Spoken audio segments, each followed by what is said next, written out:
right, we're live. Hello. A little late tonight, but I was expecting. Hey, Daniel, I was expecting to be a little bit later tonight because I wasn't gonna do a 7:10 show. We did 4:20 today, so I knew we were gonna be skipping 7:10, but I figured we'd be in a later show. I wanted to catch Cult of Dusty tonight. You know, it's so fucking crazy. I take my cell phone and my battery and my speaker outside, right? And I'm gonna pressure wash all three of my vehicles. I got the Jeep, the Escalade, and this 2017 2500 Silverado High Country fucking badass truck. You know, it's so funny. I rarely use it. I'm in the Roxor all the time. I fucking love that Jeep. I love it. And you feel the road, man. It feels like you're in a fucking go-kart. It's fun. It's dangerous, man. It's exciting. You could die in that motherfucker. You know, it's fun. And it's just a little golf cart with it's fucking all jacked up and shit. It's fun. It's got some power now. You know, it feels really good. You know, the weather was perfect today, and it was a great day to drive in the weather because I got the windows off, you know. And, well, I cleaned them all, man, with the pressure washer, and then I took my rag, you know, and I wiped them all down, and I'm wiping down the inside of the Chevy, you know, because the Chevy is a mess inside, just because it hasn't been cleaned in so long, and there's just dog prints everywhere. It's dust everywhere, the dashboard, the seats, floors, there's stuff in there, right? I cleaned that whole thing inside and out, man. I got up on top of that thing. I cleaned out the bed, you know, I got all the pine needles out of it. Parked it underneath the, I parked it up against the house, and I pulled out the Escalade. I cleaned the inside of that. I got a whole bunch of stuff inside the Escalade. I cleaned all that. Made it really nice. Cleaned out the Roxor, top to bottom. Roxor's fucking beautiful, man. In fact, I got that Roxor cleaner now than I think I've ever gotten it. I worked so good on that Roxor because I've been cleaning it more and more and more, and this time it was just so easy because I've done deep cleanings to it. Now I just had to just kind of shine it up a little bit. And, you know, pressure wash the interior and the seats and stuff, which is so easy to do. And I did all that, man. I used my microfibers to absorb all the extra water out. Got all my, you know, when you wipe them down after you're done, you don't get any calcium buildup spots. You don't get water spots. Because the well water, I don't have a filter, and I'll get phosphorus buildup. So I wiped that all down. No, Daniel, I just said what it was, man. It's not a Jeep Grand Cherokee Rubicon. It's not even a fucking Jeep, dude. I said it's a Roxor. You don't listen. You don't listen to me. Why don't you listen? It makes you feel like a true American when you're riding in it, though. Dude, I'm about that close to blocking you, and I only have 4 viewers.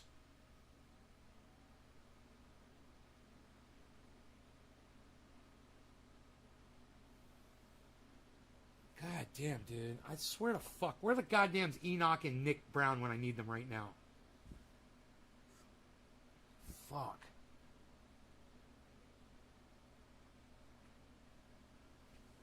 It's like, Daniel, I think I'm just going to sit here and be disgusted instead of even trying to fucking explain to you any of this bullshit. And why I'm so disgusted with you. I think I'm just going to sit here and be disgusted with you. I'm just sick of fucking having to explain myself to you every fucking day.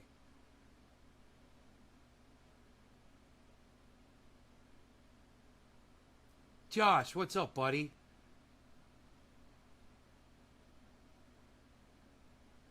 I don't strike you as the kind of guy that would drive a Cadillac Escalade. Bro, I was driving a Cadillac Escalade on 22s back in 2003, son.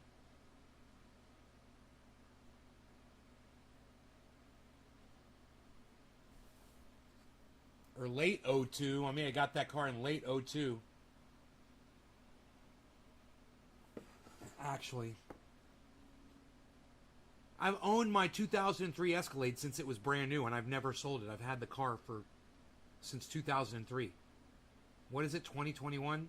What year is this? 2021? So I've had that bitch for 18 years.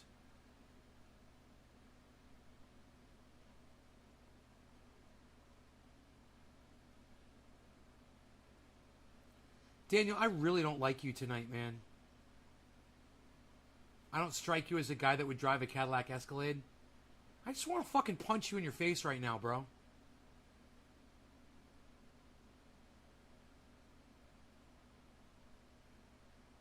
Malibu's Most Wanted? What, criminals? Did I not used to be a fucking drug dealer for fucking 15 years, dude?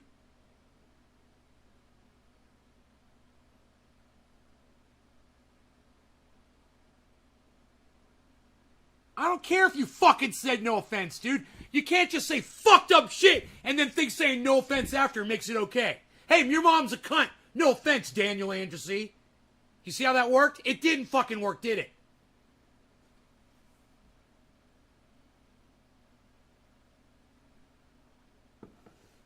We'll see. We'll see if you'll be quiet now. I'll smoke to that. Appreciate you staying and watching the show. Some of the things you say are just so fucking wrong. You know? It makes you feel like an American to drive a fucking Chevy. Really? And what's it feel like to be like an American, dude? Is that someone who spreads their fucking imperialism all around the world and kills people, drops bombs on them? You know, and says, America! Fuck your fucking flag, bro. Fuck your American feeling.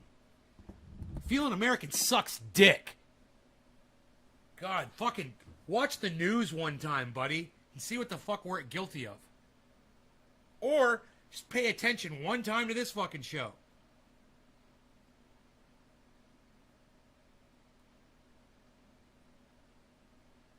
Yeah, I wouldn't trust a fucking brand new Escalade. I wouldn't trust a new car for dick. Not at all, bro. It's 2003 or older. Anything newer than 2003 is complete shit. When I got that 2017 Chevy Silverado, and I realized that the poor engineering that went into just the bed, it's got 3 fucking recalls, and I refuse to have it recalled. I'm like, suck my dick. You should have built it right in the first place. Build it right, man. What the fuck you got to recall a car for, man? You know, did you ever have to recall a 57 Chevy, you fucking cocksmokers?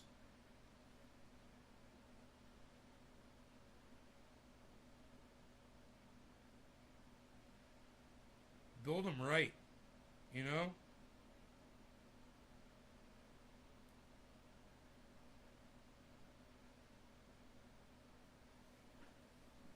...1982 fucking Firebird, bro. With the goddamn 650 horsepower. That motor, they were doing them right back then, even. My IROC Z, not so much. That was like 86.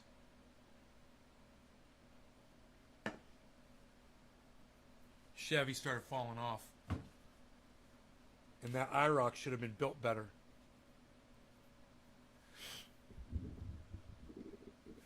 You know?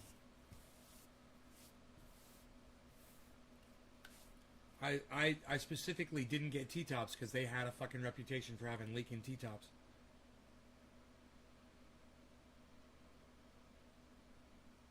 Hey, Daniel, there you go. And you're going to put something in my chat room.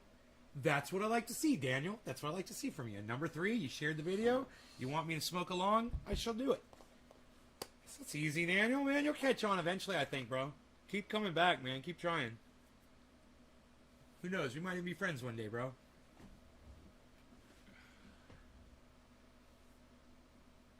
But I want you to tell me what fuck your flag means. Hashtag fuck your flag. What does that mean to you, Daniel? Hashtag fuck your flag. What does that mean to you? It's okay. You can talk.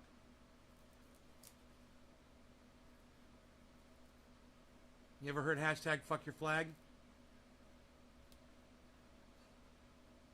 You understand where that comes from or what it means? Hashtag fuck your flag. Fuck your flag. Fuck your flag. Hashtag fuck your flag. Fuck your flag. Fuck your flag. Fuck your flag. Fuck your flag. Motherfuck your fucking flag. Fuck your flag. Fuck your flag. Fuck your flag, your flag, your flag, your flag. Fuck your flag, fuck your flag. Fuck your flag, fuck your flag. Fuck your flag. Fuck your flag. Fuck your flag.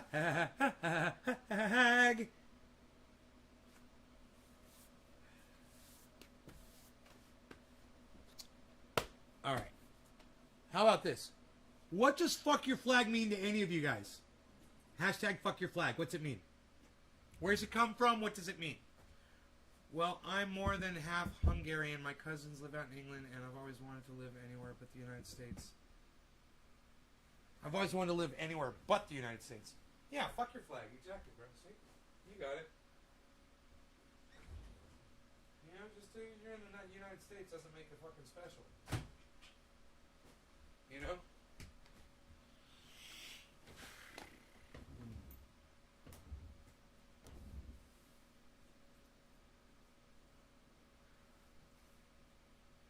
It just blows my mind how focused people are on where they're from.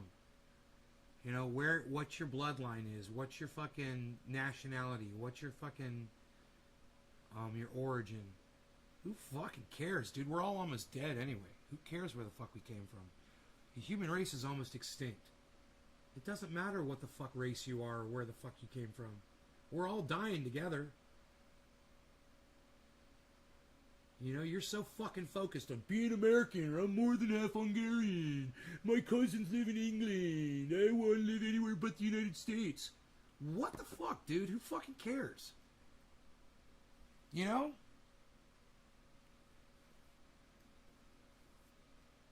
So once again, I ask you, what does hashtag fuck your flag mean to you? What does it mean? Fuck your flag.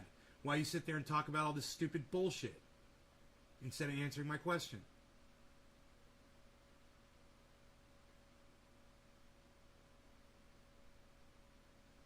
Yeah, who fucking cares? Exactly. That's what fuck your flag is about.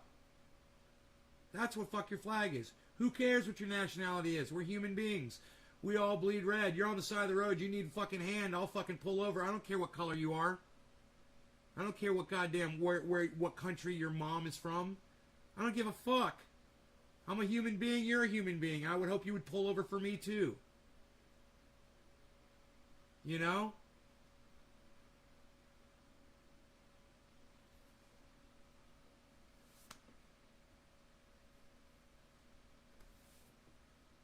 Fuck your flag. We're going extinct, man. You're still worried about where we're from? You're still proud of fucking being more than 50% Hungarian? What the fuck does that have to do with anything? Who gives a fuck? It's like the other day, some girl came in here, Nate, what's your nationality? I was like, fuck you. It's none of your goddamn business. You know, why do people feel like they need to know that shit? Oh, that way I can find out if I have something in common with you. Hey, find something else, you fucking idiot.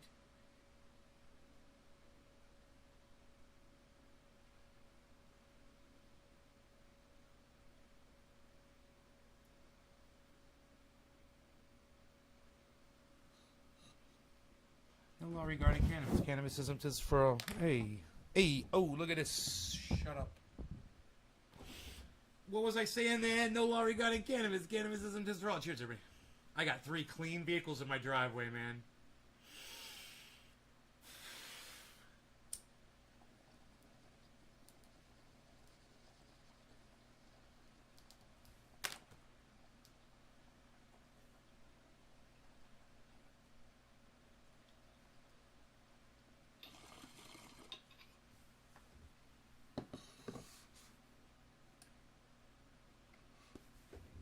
Oh, fuck.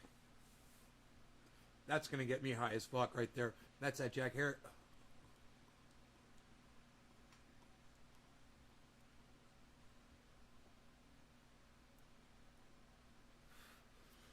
Debbie Labonte, what's up?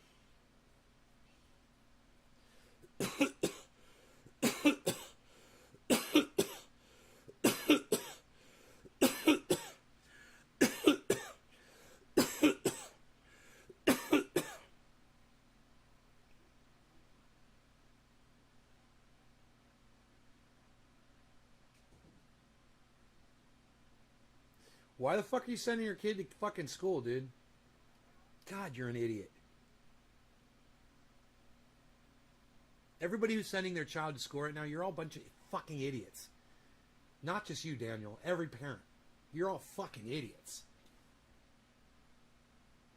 Oh, I gotta send my kid to school. No, you don't. I'm about not to. What, are you waiting for me to catch COVID?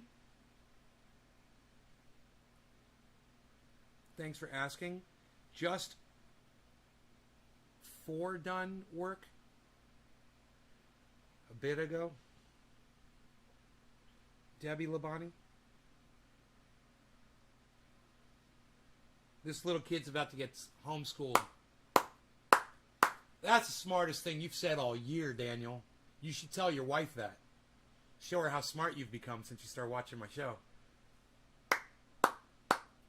That's the kind of shit I like to hear.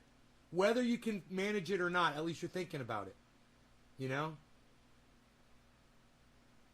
Yeah. Come to the house? Yeah. I understand. Johnny Bravo. Just got done work I meant.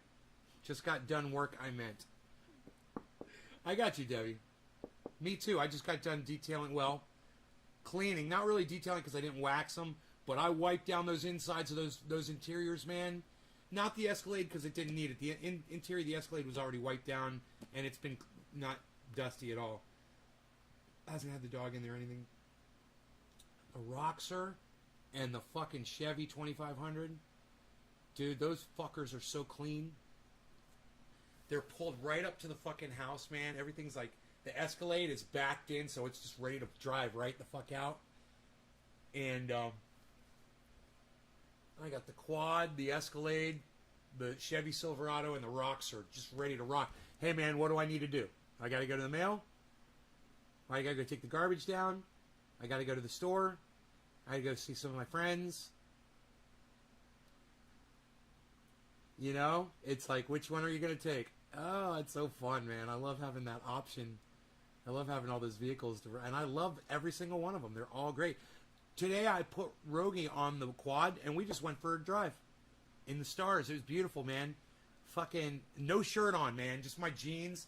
Rogan sitting on the gas tank, and we just drove around the hood, man. Nice and slow. He had so much fun, you know. My little Rogie. We went rogue together. It was fun. Hippie chick, hey.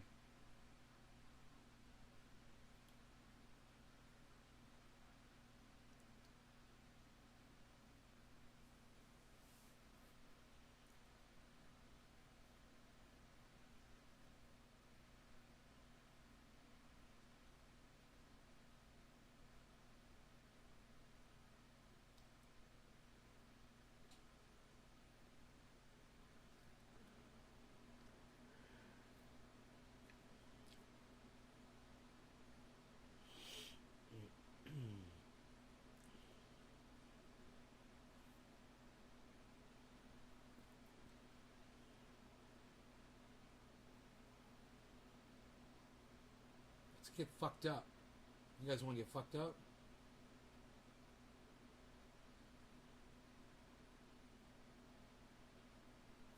See my eyebrows? You know what that means? It means I want to get fucked up. What say ye? Are you guys sharing this around on social media, getting all the trendies riled up? Getting them all rounded up? I should say. Where we're going, we don't need eyes to see. Dr. Weir, where are your eyes? Where we're going, we don't need eyes to see. Oh, man, I got all my, my movie, I got a whole bunch of movie posters and I don't know what they are. So, that's cool. You know, so far I only had, the first one that came in was,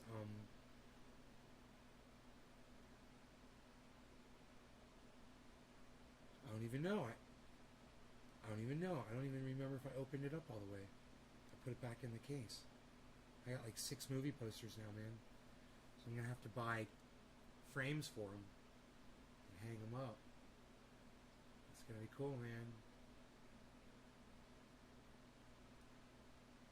You got Val Kilmer's Real Genius? So I got a Val Kilmer movie too. Movie poster. I got Salton Sea. I believe.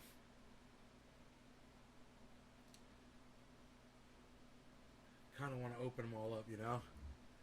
And look and see what I got. Reservoir Dogs, Salton Sea, War Games, Independence Day,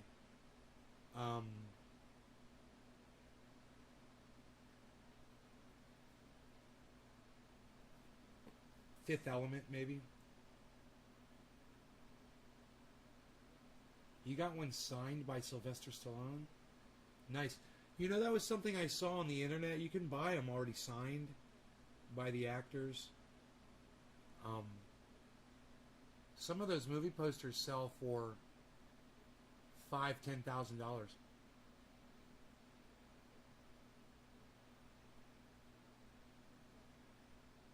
Hey James, what's up?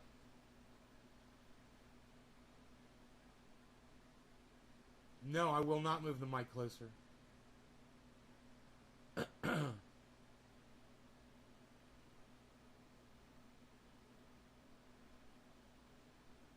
Get yourself a Bluetooth speaker.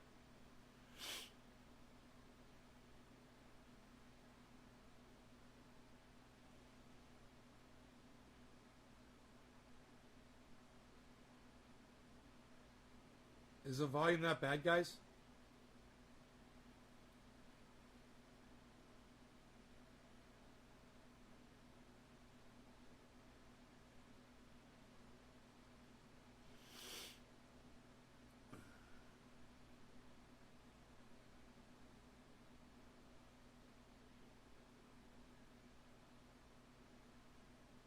You can hear me fine?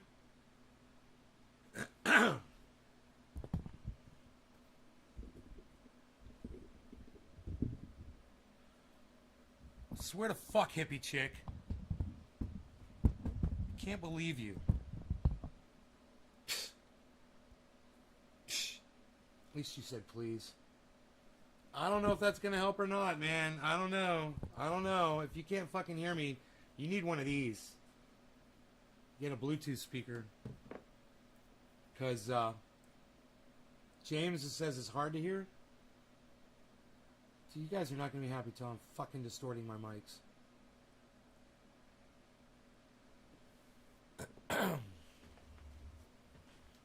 Alright, hold on.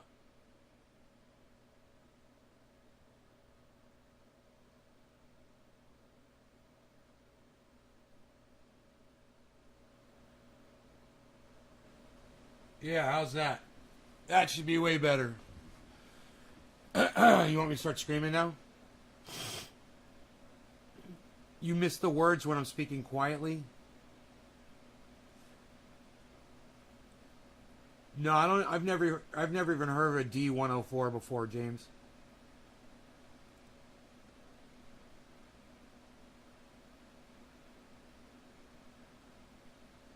Way better.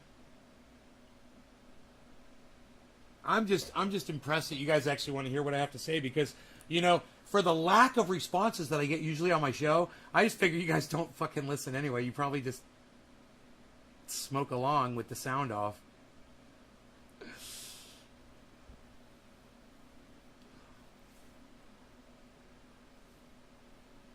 I'm not distorting, am I? You had to turn your sound down? Turn your sound down. Turn your sound down. Alright, well, let's do a frickin' dab. I'm in a mood, and I want to dab.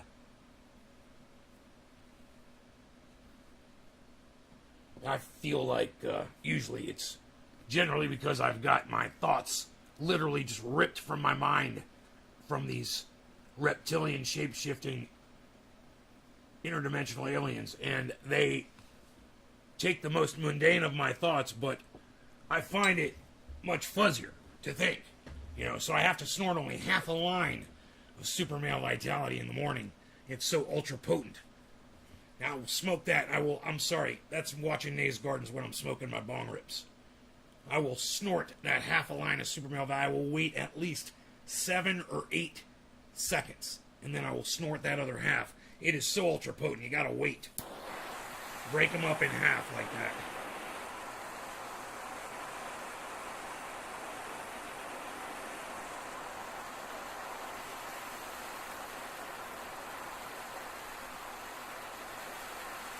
No, James, I don't use that kind of a mic, but, you know, not too long ago, I was either at someone's house, I was in a place of business, or I was watching somebody, a podcaster, I don't know what it was, and they had a microphone collection, old mics like that. So bad as fuck, dude. An old microphone collection is, you know, because I'm a recording engineer. So to me, that's like, yeah, that'd be cool to collect microphones like that and put them on display. All right, no Larry going to cannabis. Cannabis isn't just for all. Cheers, everybody.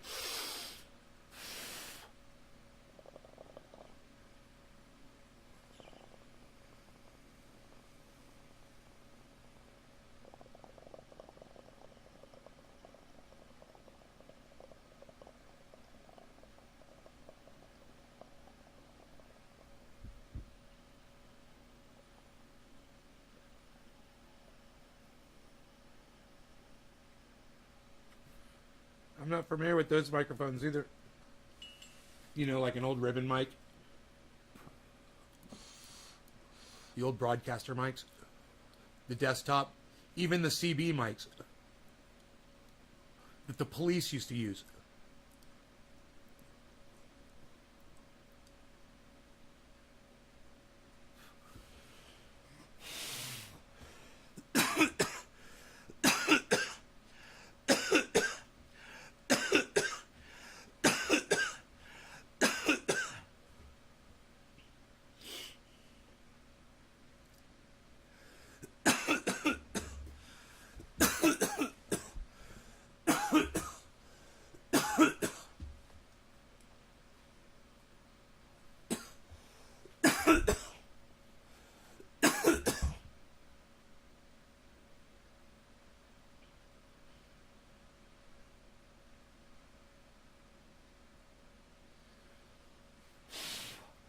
Holy shit.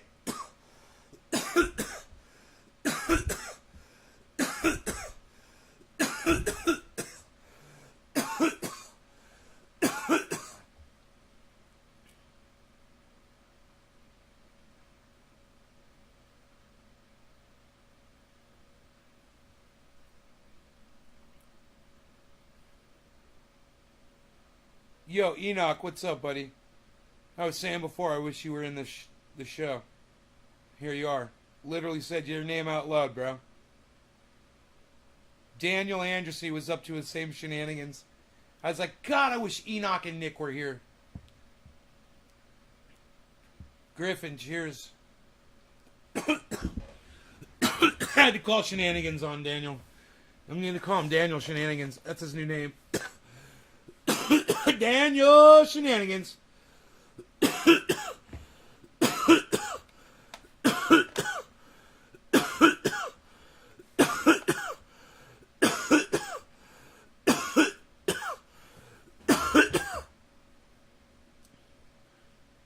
Nick!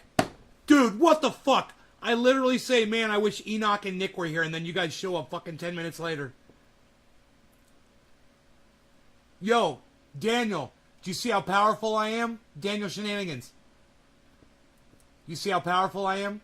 With the power of my mind. Dan Bernay, what's up, buddy?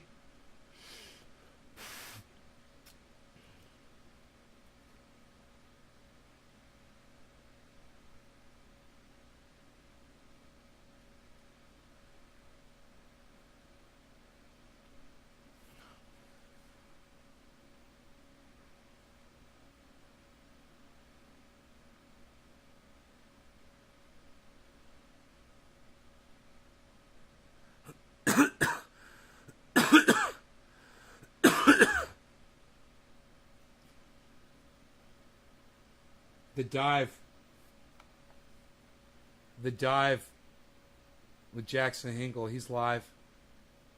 You guys want to watch a little Jackson Hinkle?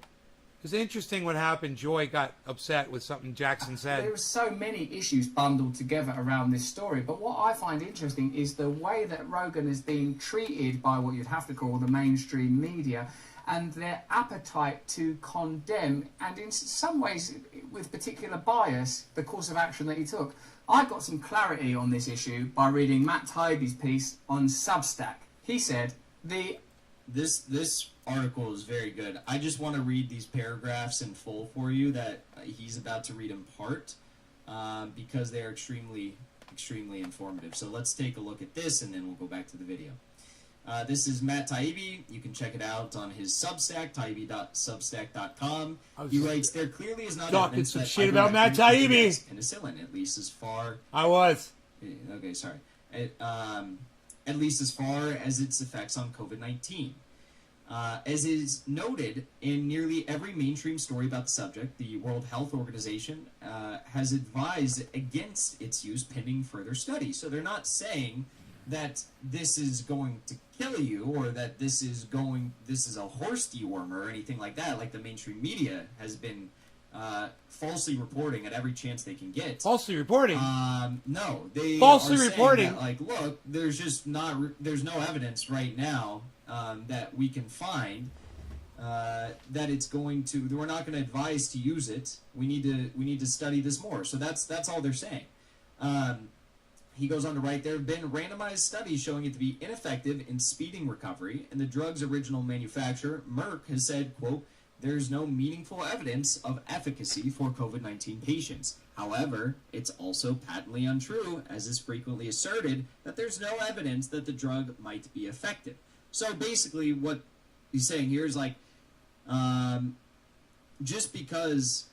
Ivermectin, dog dewormer. Saying this, just because there are randomized studies for heartworms to be ineffective in horse, recovery, dog, swine, whatever. Untrue. It is. It's frequently said. Ivermectin. It says it right there on the fucking box. That the drug might be effective. It's not a different name. It's the same name, same drug. This past week, Ivermectin. Oxford University announced it was okay. This is in June, by the way, late June that they. Come on, Jackson. This past week, for instance, Oxford University announced it was launching a large-scale clinical trial.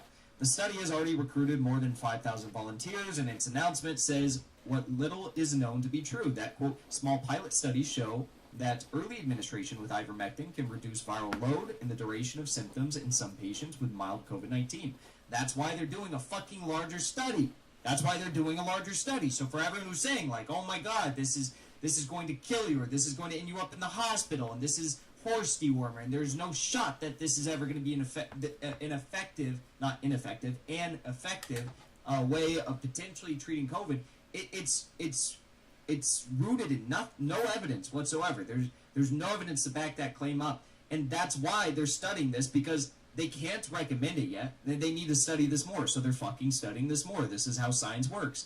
And its announcement says what little is known to be true. Okay, so we already read that. Blah blah blah. That it's hey, Dave C. Dave Campione Vision! What's up, buddy? For a while, it's cheap, it's easily available, easily accessible. Quote, and because Don Russell! What's up, Don? Results in some studies, Don Russell! In several Don Russell! Countries.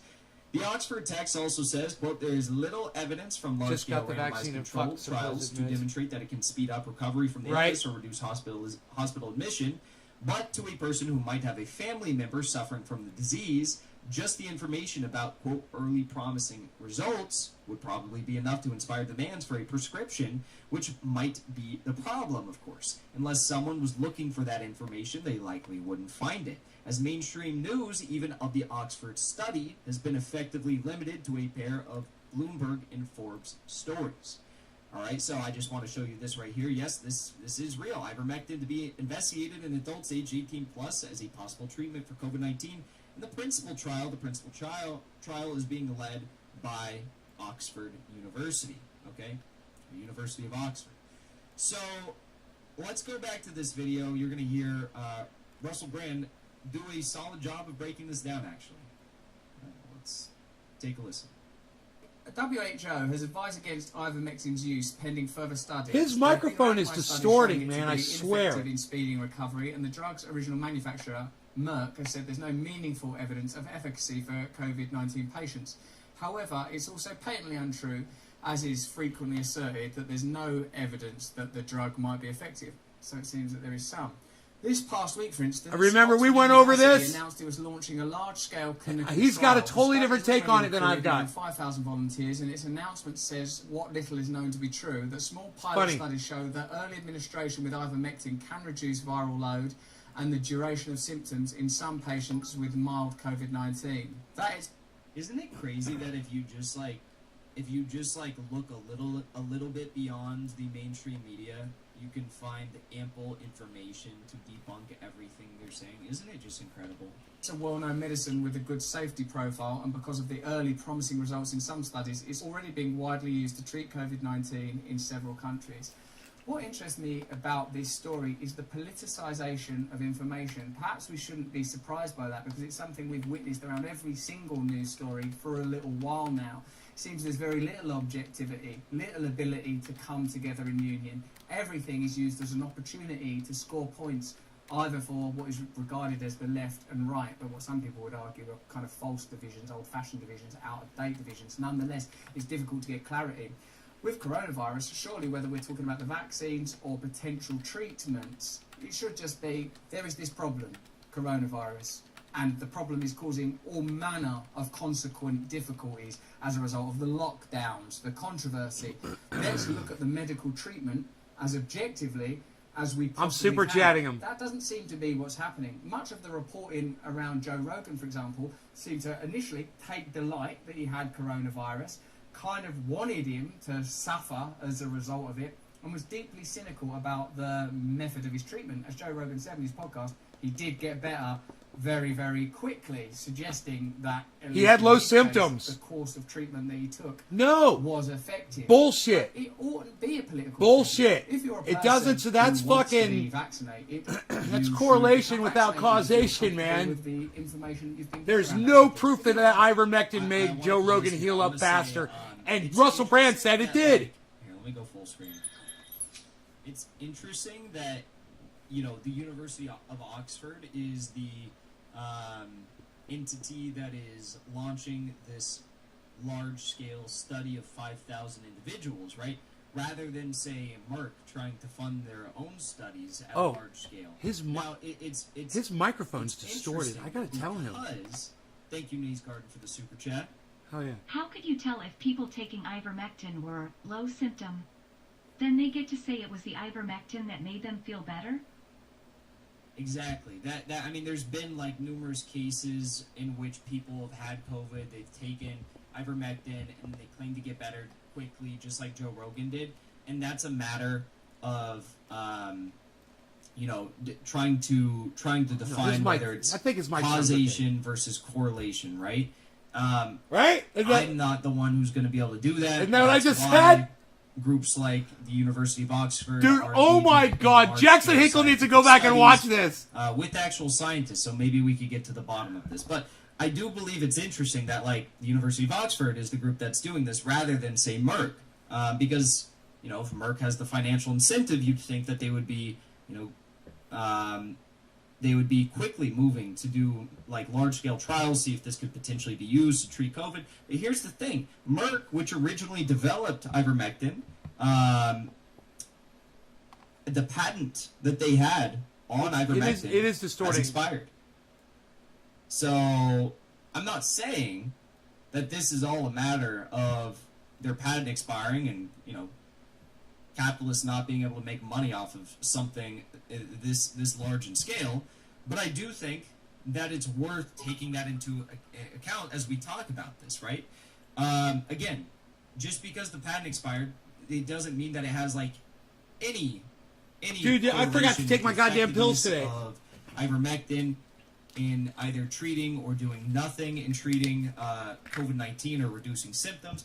I just think it's interesting that, you know, Merck isn't all that, you know, gung-ho about trying to fund large-scale studies. We're having to rely on the University of Oxford to do this. If we all just get vaccinated, we wouldn't have to worry about fucking ivermectin. You know? Who doesn't want to be vaccinated? You should be entitled to make your decision. Now, what people, of course, will say is you not being vaccinated will affect other people. Now, I think that's actually a fantastic attitude if you want to consider the way your actions affect other people. And in fact, I would love to see that attitude applied across a whole host of issues, from distribution of wealth, public speech, education, how your personal actions affect others.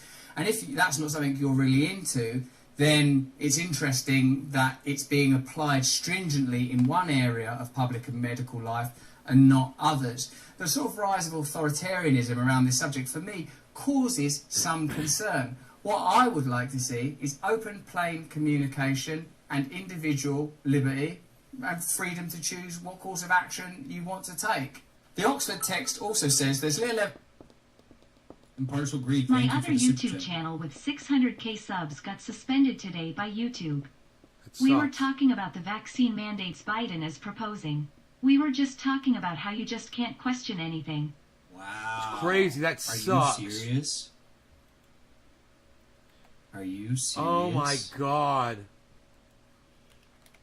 Your other YouTube channel was 600,000. Congrats on 600,000 subs, by the way. That's no shit. Got suspended today by YouTube because you were talking about vaccine mandates. Wow. I'm sorry to hear that. That is devastating. It's crazy that they have the power to fucking do that shit. And this strikes at the heart of the conversation that we're having right now, actually. That strikes at the heart of this conversation. Because and we're gonna... I'm sorry, I'm pausing this shit a lot, but this really does strike at the heart of this conversation. I'm setting another super chat. If you think about it, what has COVID been? COVID has been devastating. It has created a climate of fear. And who has grasped the reins of power during this time of great fear, of uncertainty, of devastation? It's been the corporate elite, right? It's been the corporate elite. What are they doing? They're choosing to crack down on free speech.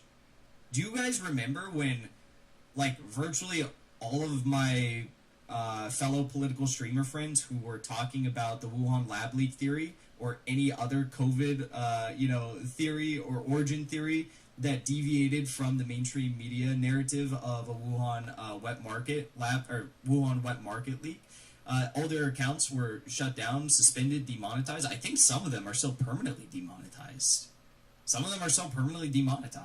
This strikes at the heart of the conversation that we're having right now. COVID-19 has given the corporate elite this blanket jurisdiction to crack down on free speech wherever they see fit, and it's terrifying. I am sorry about your channel. I got the 1-week misinfo suspension a month ago for calling out Fauci on Don Lemon.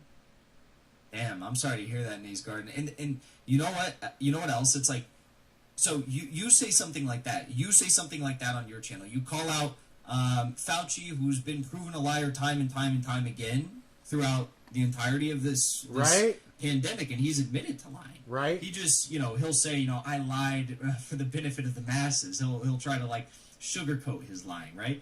And then he'll go on to, like, lie and then not even acknowledge that he's lying, right? He's all over the place. So people like us, I'm not going to lob myself in there, actually, because I haven't been, demonetized for that reason yet. The whole chat's talking about Fauci now. You guys, you get demonetized for calling out shit like that when the New York Times editorial board gets to, I don't know, say lie us into a war in Iraq, promote bullshit misinformation surrounding WMD in Iraq. The New York Times, the Washington Post editorial boards, they get to post and publish bullshit claims from the Organization of American States that there are election, discrepancy issues in the vote tally of the 2019 Bolivian presidential elections that led to a military coup, which resulted in Trendy Nick, no law regarding cannabis. Over 1 year coup of the country, in which dozens of indigenous activists and freedom fighters were massacred by this military-backed coup in Bolivia. in their effort to sell off Bolivian lithium and raw minerals to multinational corporations for pennies on the dollar.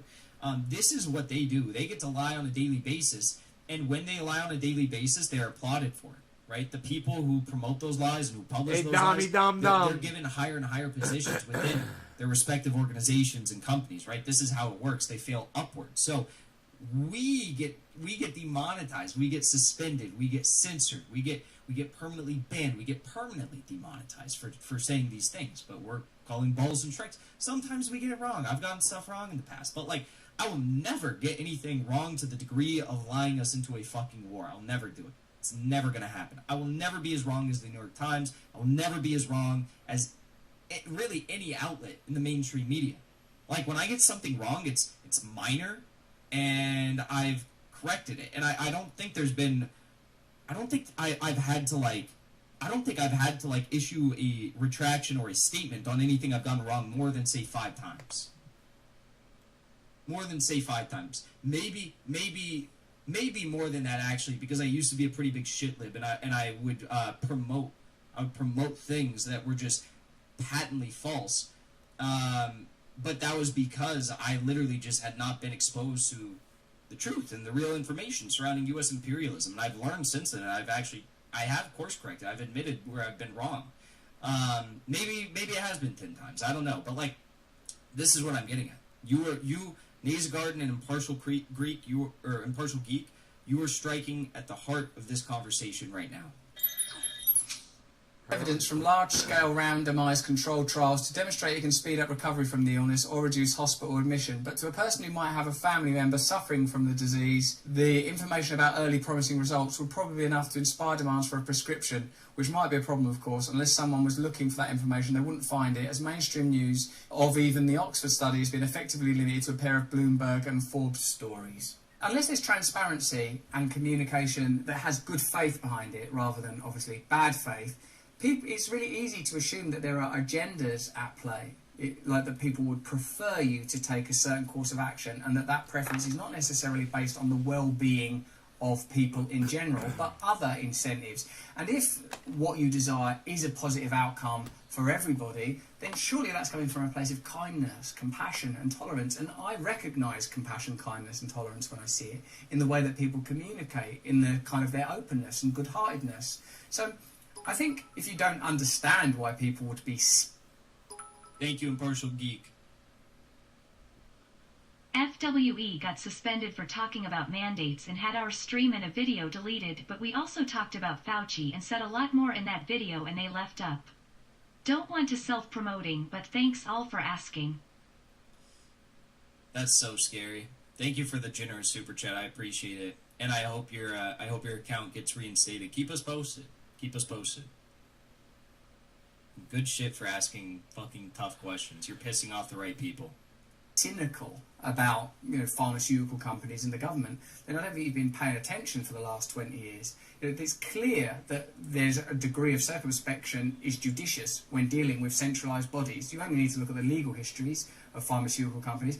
Again, I'm not suggesting any course of action for a medical situation. It's not something I feel qualified to deal with for anybody other than myself, and barely even in that instance. But what I will say is that in an environment of outward hostility, judgment, condemnation, good outcomes are difficult to achieve.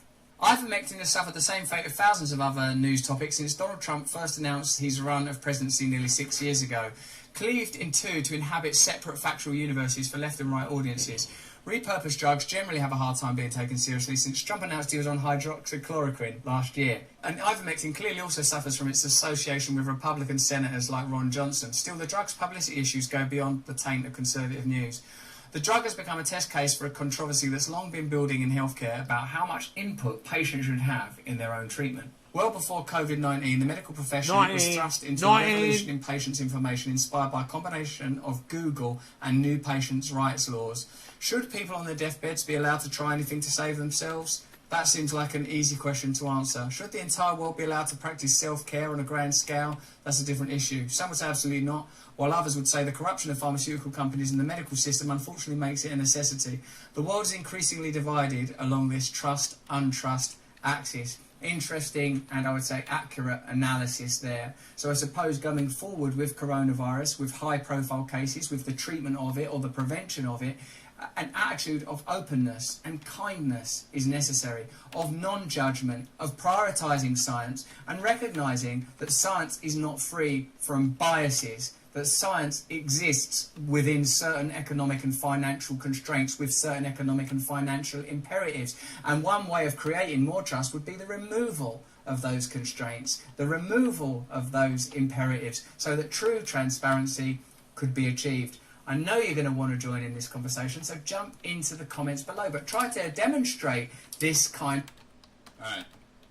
So that's Russell Brand. He did a great job breaking down the media's absolute garbage breakdown, and truly just misinformation, propaganda surrounding ivermectin and ivermectin's users such as Joe Rogan. But it's not just them. As I mentioned before, you can look at The Independent, The Hollywood Reporter, The Rolling Stone, Mashable. They're all saying the same thing. They're saying Joe Rogan took horse dewormer. Look at this. Majority Report with Sam Cedar, 1.15 million subscribers. Jimmy Dore and Dennis Prager, shill for horse meds. No, Jimmy Dore literally does not shill. This is a lie. Like, this is literally something that is worthy of a lawsuit. I don't know how these people can sleep at night, if not for the moral issues, like for the then for the you know, the fear surrounding a potential legal challenge of just making up this dumb shit, saying Jimmy Dore is shilling for horse meds, Joe Rogan is taking horse meds. Like, it's actually insane. I don't know how they do this, but again, I just want to reiterate this part in the Matt Taibbi article right here. This is probably the most interesting part. So he writes, however, it's patently untrue, as is frequently asserted, that there's no evidence that the drug might be effective. Okay? I mean, that it's not saying that it is effective. I mean, I just think it's an interesting point that he brings up there, and it's something that, you know, no one in the mainstream media will talk about. It's definitely not anything that this show right here will talk about. This is the Vanguard. They are a YouTube channel. They cover a lot of, like, progressive news and stuff. And I was just kind of shocked at their take here and what they were saying about Jimmy Dore and Joe Rogan. Now, keep in mind, they were talking a lot about, like, vaccine skeptics and people who are encouraging individuals to get ivermectin in replace of a vaccine, and they were, like, criticizing people who do that. Jimmy Dore didn't do that. I don't know if they're even aware of this. I don't know if they're even aware. I mean, like, personally, I don't know why this has become such a hot topic. I don't know why this has become such a hot topic. But the thing is, like, if you're going to talk about it, at least acknowledge the fact that Jimmy Dore has taken the vaccine. Like, if you're gonna put in the title here, was the Vanguard wrong about Jimmy Dore and ivermectin? And then you start talking about how, like, there's people, you're vaguely talking about there's people, like, saying that ivermectin should be a replacement of COVID-19 vaccination, and you're insinuating that maybe that's what Jimmy Dore thinks. Like, just stop. I mean, he literally got the vaccine, and I did as well. Like, maybe I went to follow a shoddy doctor that was like, I'll give anybody fucking ivermectin, I don't give a shit. Like, you know what I mean? It'd be like going to the weed doctor and being like, hey man, like, I'm in a, you know, medical only state. Like, oh, that, you know what I mean? It's like, I'm not saying you should, like, maybe that's a clumsy analogy because pot doesn't kill people or seriously weed, put them pot. in hospitals, but really? I don't know. Oh, you're so cool, dude, with your weed and your pot. There's always it's always funny with these two because whenever one of them is on, like, a dumb rant, the other one's just like, oh my god, oh my god, oh my god, oh my god, shut up, shut up, shut up, shut up. Please stop talking. Like that, you see it in the other one's face every single time, and it's always one or the other. Fair. I'm not 100% sure that the horse version of ivermectin has actually killed anybody, but it has seriously hurt people and put them in the hospital, which is a real problem in a time where we're already seeing ICUs at a record high. Keep in mind what Zach just said there about sending, you know, horse dewormers, sending people to the ER in record high. This is like, thank you, Nima, for the super chat. Whenever the Vanguard drops the ball, Jackson is there to pick it up. Thank you. That's funny. This is like a talking point that's been repeated from this bullshit article that was published in the Rolling Stone. And it's literally, it's fake news. And even CNN is calling this out as fake news in the Rolling Stone now. I'll show you the article in a second, what they had to say about it. But it's actually wild that, like, you have, like, self-described independent shows that are repeating this bullshit. I mean, it really is impressive, actually. Yeah, and that's a very important point, because I'm aware that Rolling Stone and a few other outlets like Rachel Maddow, you know, they pushed out some false stories before doing their due diligence and checking to make sure. That's literally the main story. What do you... Like, this is what I'm talking about. They get mad. 5.6 billion vaccines administered, only 2.5k deaths reported. Great experimental study on the vax. Vax is free while untested treatments cost society billions. I hope more people choose the free vax. Ron DeSantis is pushing treatment. What happened? What happened to the audio? The audio cut out. I'll read it. Holy shit, Naze Garden. Thank you so much for the $100 super chat. That is extremely kind and generous. Thank you. What can I say? Thank you. You're welcome, bro. You said 5.6 billion vaccines administered, only 2.5k deaths reported. Great experimental study on the vax. Vax is free while untested treatments costs society billions. I hope more people choose the free vax. Ron DeSantis is pushing treatment over vax at 2k a pop.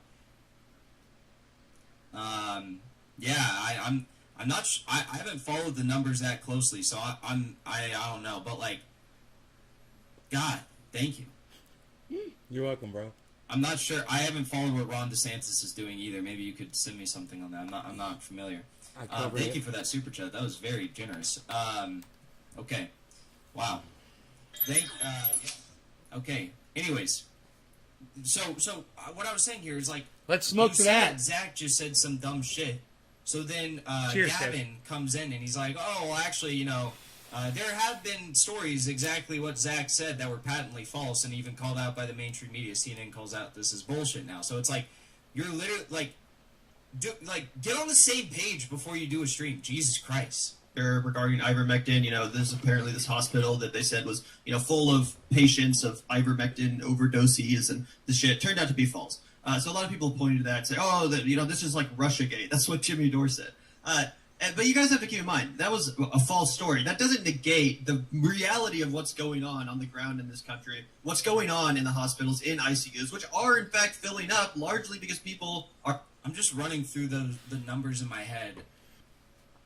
5.6 billion vaccines. Have there actually been... Have there been 5.6 billion vaccines administered? That'd be like 70% of the planet. Well, I guess if you're doing 2 vaccines, you're getting 2 shots. That just seems like a lot. Is that really how much we're at?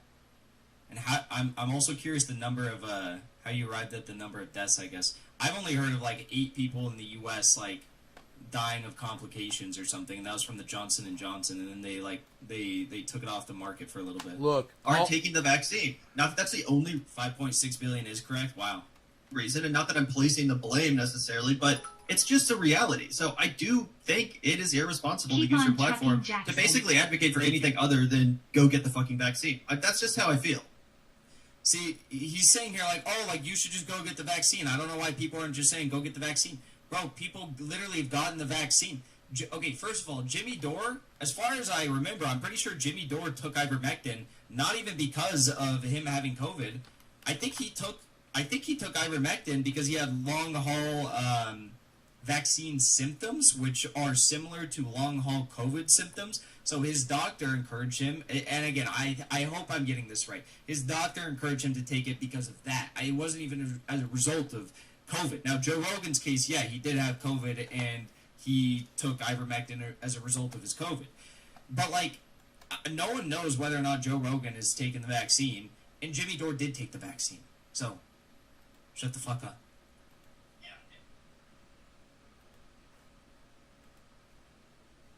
Oh, yeah. Then they couldn't figure out how to work their audio, and their audio cut out, so that's the end of that, I guess. What else do I have here? So, yeah, let's take a look at this. So, this was published in the Columbia Journalism Review. You may have seen there was a viral story, and I can pull it up here. There's an edited version of Rolling Stone. It was actually initially published by like a local outlet. Oh, maybe they did take it down.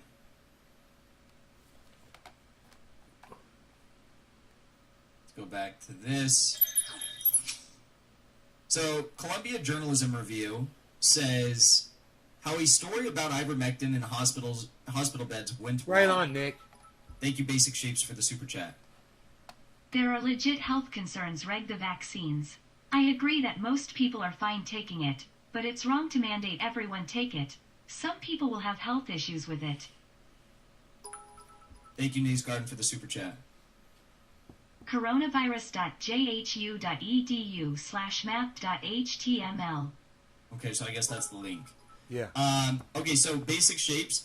There's like technically, every vaccine, there's some people who can't get it because of health complications, or like most vaccines, that's the case. But it's like such a small percentage, We're watching a video with Ron DeSantis in that category. That video, and yes, you're right. That is the reason why it's important for most people to get it with the because sign. For the people who can't take it because they actually have real health complications. I got that. I'm going to send them that too. They're not protected, so it's up to us to take it to make sure that those who are vulnerable don't get it, so it doesn't spread to them. So yes. Thank you for that, Knees Garden. Okay, so yes, this was a fake news article that was published in the Rolling Stone, and it was the same stuff that the Vanguard was, uttering on their stream in their verbal diarrhea segment. Listen to this. This is Columbia Journalism Review. Last week, KFOR, a local news outlet in Oklahoma, published a story that contained some terrifying information.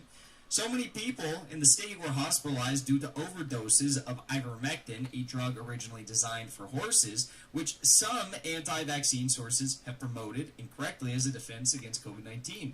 That there was no room in intensive care for units for other patients, including those with gunshot wounds. The story contained quotes from an interview with Dr. Jason WHAAA, a local physician, and was quickly picked up by a number of national outlets, including number 1, the Rolling Stone magazine, number 2, Guardian, number 3, Newsweek, and number 4, Business Insider.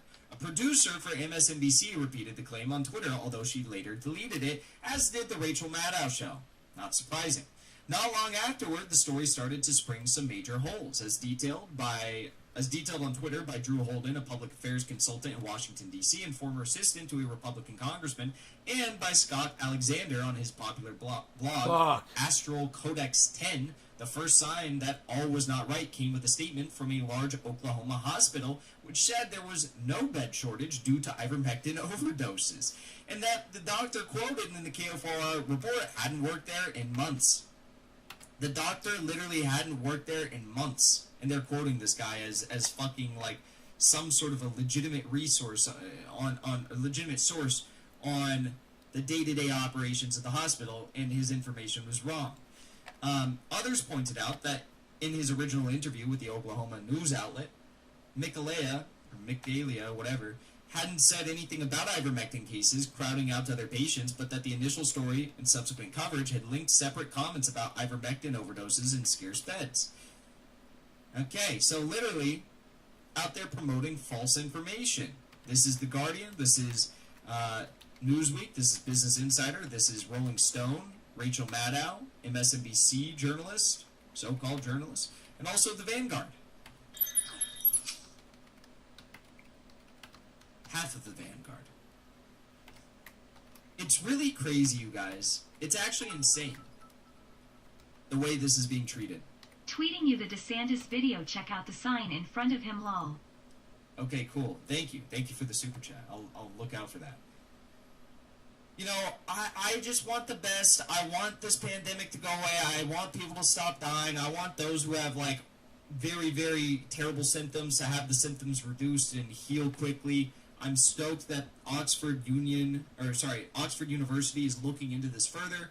It's possible that it doesn't bear any fruit and ivermectin really doesn't do anything in addressing symptoms in a substantial way, in a substantial enough way to merit prescribing it to people as a symptom relief drug. And there's a potential maybe it does do something to that level, to that threshold. We don't know yet because we're not doctors. We're not specialists in this matter, and all we can do is rely on the information we've been given. And as far as we know right now, I mean, this is all we know. The World Health Organization has advised against its use pending further study, so they want further study. University of Oxford is engaging in a further study of 5,000 individuals. There have been randomized studies showing it to be ineffective in speeding recovery, though there have been conflicting, personal accounts that it has sped recovery. And the drug origins manufacturer, Merck, which has lost the patent on the drug, has said there's no meaningful evidence of efficacy for COVID-19 patients. However, it's also patently untrue, as is frequently asserted, that there's no evidence that the drug might be effective. So we will have to wait for what science tells us, and until then, all we can do is speculate. Get a but I fucking would encourage all of you Get a vaccine for free. If you've done this in the past, stop referring to what Joe Rogan and Jimmy Dore took as horse dewormer. Stop saying that they are shilling for a horse dewormer. I mean, that's just patently false. Patently false. Okay? It's not There's patently. no other way to spin it. It's not patently false. What's the difference between the horse and the human version? All right, everybody. I hope you're all doing well. Thank you so much for tuning in. I hope you're all having a great night. Thank you, thank you, thank you. I hope you enjoyed that little segment. How are we all doing? We got 700 people watching. Not Is even it just the 400 amount of likes, milligrams so and the be sure dosage? to drop a like. It does help us boost in the algorithm on YouTube. And when we're talking about controversial subjects like this, you know, I'm they're gonna be Google showing us it. down in the algorithm. So, thank you to everyone who's done that and everyone who's doing it.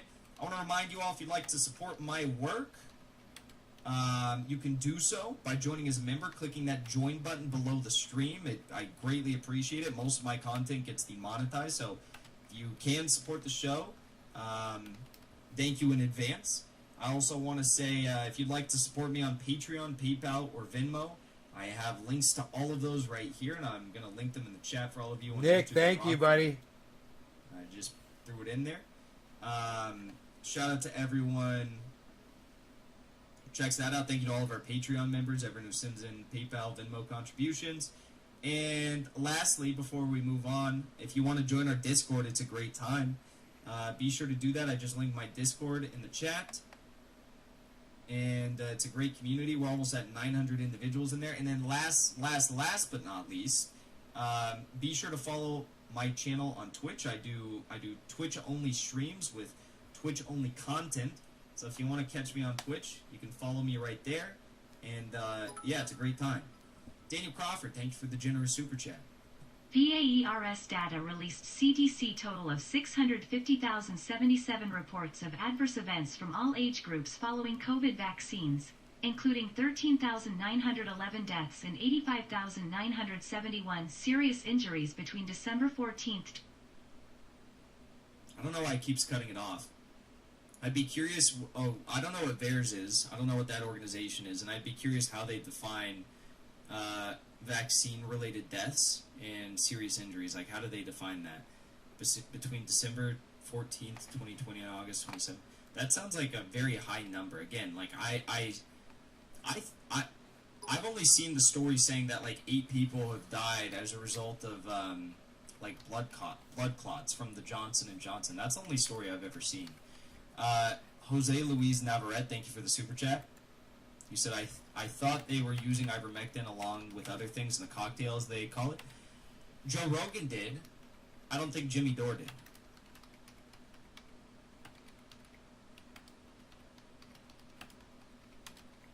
Theirs is from CDC. That just seems like a very high number.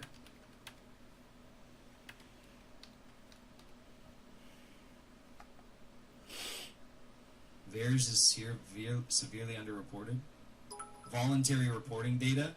So does that just mean that, like... I thought they were using ivermectin along with other things in a cocktail, as they call it. Thank you. So does that just mean that, like, if someone in my family died and they had recently gotten the COVID vaccine, that I could just self-report and say that they died because of the COVID vaccine? Or is there, like, any sort of, like, accountability? I'm honestly asking this. I have no knowledge of what VAERS is. Vaccine Adverse Event Reporting System. Old Gringo says, don't forget Rockfin. Thank you for the super chat. Never do. I never do. Rockfin sometimes just doesn't stay up to date, and I have to refresh the page. Don't forget Rokefin.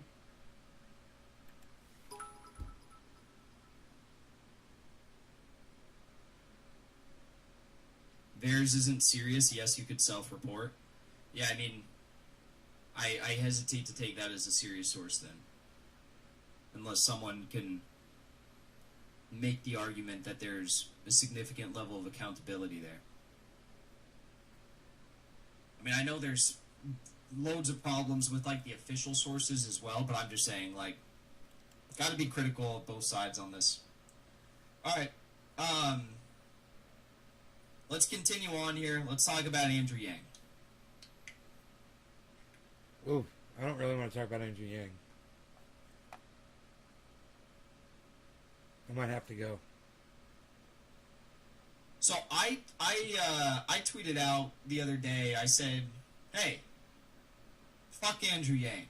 Yeah, fuck Andrew Yang. And everyone freaked out. No, There's a lot of you who agreed with me. A lot of people were like, saying, "Yeah, listen, fuck Andrew Yang." You liked it. You retweeted it. There were people who were like, "Jackson, I thought you supported third parties. Do we not support third parties today? Because you supported third parties like last week, and do we not support third parties today? Because fuck Andrew Yang. I like this guy, man. I like this guy. Right here. Andrew Yang to launch third party. The presidential candidate turned New York City mayoral hopeful is no longer identifying as a Democrat. We're going to take a look at what this story says, but you know, a lot of people are like, "Oh my God, Jackson, you know, these shit that they're saying, Jackson, I thought you supported third parties." Well, here's the thing: we already have two parties in this country that that support the genocidal state of Israel. I don't really think we need another one. Andrew Yang's third party is probably going to be more about and centered around Andrew Yang than his like new autobiography book. I think I'm going to super chat that. That's probably all it's going to be. Now, do I support third parties? Yes. Do I think Andrew Yang can start a third party, and do I think that's fine? Sure. Am I going to support him in his effort of doing so? No. And here's why. Here's why I said fuck Andrew Yang when he was in the press, and why I want people to remember fuck Andrew Yang. Because just a few months ago, when Israel was engaged in a brutal assault on Gaza, killing civilians, killing medics, killing journalists, killing elderly people, killing disabled people, bombing the most densely populated civilian zone in the entire planet. That's what they were doing. Ethnically cleansing, Sheikh Jarrah. They were doing this, and Andrew Yang was like, "No, I don't see anything wrong with this. I don't see anything wrong with this. Israel's a great country. They're doing great things. I stand with Israel." That was his stance. That is why I say fuck Andrew Yang. And that is why I think you should all join me in saying fuck Andrew Yang. Fuck Andrew Yang. This guy is a Zionist piece of shit. He doesn't care about the human rights of Palestinian people. Fuck Andrew Yang. When he ran for president, need I remind you, he campaigned on Medicare for All. And then he was interviewed about it. And the interviewer was like, "Oh, Andrew Yang, you know, you say you support Medicare for All, but the policy that you've put forward on your website is not Medicare for All. It's not even a public option. This is just like a little fraction better than Obamacare. A little bit better than Obamacare." These guard Young Muddy to Sanders kiddie pool. That's true as well. I think that's definitely you know, that definitely happened, and this is a perfect example of that. He said he campaigned on Medicare for All. He didn't even support a public option. He supported something that was just a little bit better than Obamacare. I shouldn't say better, a little bit closer to like a public option than Obamacare, and he said it was Medicare for All. He was pressed on this in an interview, and guess what he said? I love that Jackson says shit like this and his numbers don't go down, man. It's fucking awesome. I don't support Medicare for All. He pisses a lot of people off. He says a lot of things that people disagree with, but they love him. It's fucking the great. idea of Medicare for All. I support the sentiments, the values of Medicare for All, that all people should have health care. He literally conned you all. He conned you all. Yang proposes the same right-wing helicopter money that libertarian Milton Friedman proposed decades ago. Economic right-wingers, Chicago School. Yes, and that's a good point. Andrew Yang's UBI. I mean, I'm not personally opposed to certain forms of a UBI, but when you have a UBI that is predicated upon the notion that if you receive UBI, if you receive some of the $1,000 per month, that you're not going to have access to, say, food stamps. You're not going to have access to Section 8 vouchers. You're not going to have access to any form of public welfare. Like the UBI will just replace the public welfare programs and cause those programs to crumble beneath our very eyes. That's not a progressive policy. That is not a progressive policy.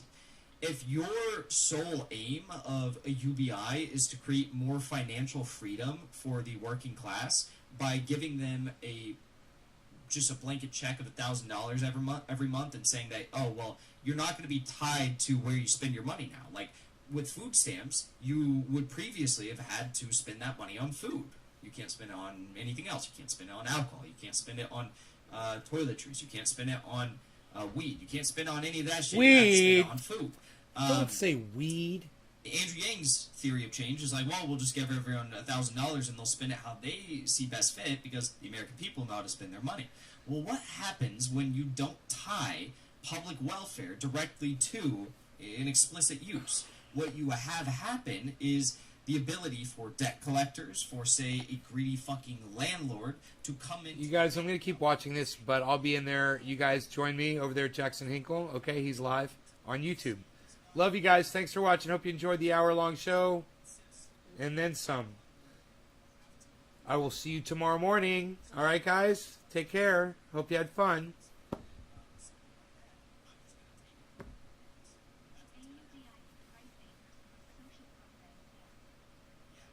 Exactly. Andrew Yang's UBI was a very far right-wing libertarian capitalist UBI. No one should have